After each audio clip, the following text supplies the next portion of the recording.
खबर राजस्थान के ब्यावर जिले के जैतारण से है, जहां पर सामाजिक न्याय एवं अधिकारिता विभाग मंत्री अविनाश गहलोत कल 18 मई रविवार को पाली दौरे पर रहेंगे।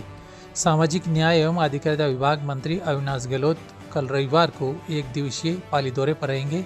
वहीं निर्धारित कार्यक्रम अनुसार कैबिनेट मंत्री अविनाश गहलोत रविवार को पहलगाम आतंकी हमले के जवाब में शौर्य एवं पराक्रम से पाकिस्तान को परास्त करने पर भारतीय सेना के सम्मान में प्रातः 8 बजे विशाल तिरंगा यात्रा शिवाजी सर्कल नहर चौराहे से सूरज पोल होकर शहीद स्मारक निकाली जाएगी। इसके पश्चात वे प्रातः 9:30 बजे पाली से जैतारण के लिए प्रस्थान होंगे।